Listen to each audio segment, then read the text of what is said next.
Yo, what up sa inyo mga ka-dreams? So ayun na nga, tamang gawa tayo ulit ng sayaw. Bago nga pala tayo gumawa ng sayaw mga ka-dreams, hinihintay ko muna yung kasama para yung mga ginawa natin sayaw, maturo natin sa kanya. At ayun na nga mga ka-dreams, nandito na nga yung kasama ko. Ewan ko ba sa taong to, laging late. Usapan namin 3:30, dumating 4 PM na. Filipino time ka talaga. At ayun na nga mga ka-dreams, sinisimulan ko nang ituro sa kanya. Halos 20 seconds choreo nga lang pala to mga ka-dreams. Pero natatapos namin gawin tong choreo na to, inaabot ng 1 oras. Mas mahaba pa yung turo ko sa kanya kaysa sa final shoot namin. Ganto talaga to katindi tong kasama ko.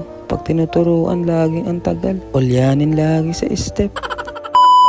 At ayun na nga mga ka-dreams, tapos na nga kami mag-video shoot. Pinapanood niya nga pala yung final video niya. Siguro nakasampung take na yan bago niya ma-realize na okay na yan. Pero all goods dahil naging success pa rin yung video shoot namin.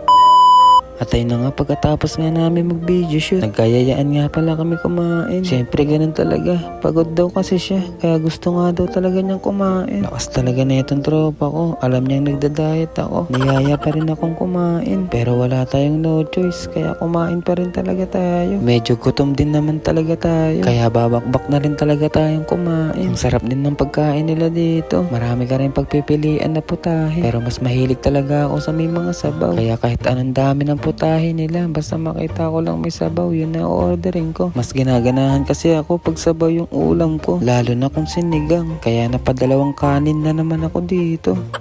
Pero okay lang dahil nakapagpapawis naman tayo kanina. Kaya mababawas-bawasan din naman tayo ng kolesterol. Hindi naman tayo kaagad tataba. Kaya okay lang din kumain ng kumain. Dahil after din neto, papasok na rin tayo sa trabaho. Kaya sakto pagpapawisan din tayo dun. Dahil sasayaw din tayo dun. Kaya ini-enjoy ko na lang din yung moment na to. Dahil kasama natin yung tropa ko. Para na lang din sa pakikisama sa kanya. Dahil lagi naman niya tayong sinasamahan pagka nagbe-video shoot. Isang aya ko lang din naman sa kanya. Pumupunta rin naman siya kagad. Kahit kakatapos niya lang sa trabaho niya, rumirekta kagad siya dun sa pinagsushootan namin. Kaya bilis pa rin talaga tayo dahil may tropa tayong naiengganyo natin sa sayaw. Kahit may kanya-kanya na kaming galaw sa individual, hindi pa rin namin nakakalimutan yung mga passion namin. Kaya ang sarap din talagang maging dancer. Kasi may iwas ka sa mga negative energy. Kaya yung circle namin laging positive energy. Kaya masaya lang kami palagi pag magkasama. Kahit sa iba pa nakakasama ko, lagi ko rin binibigyan ng positive energy. Ganun lang ako palagi,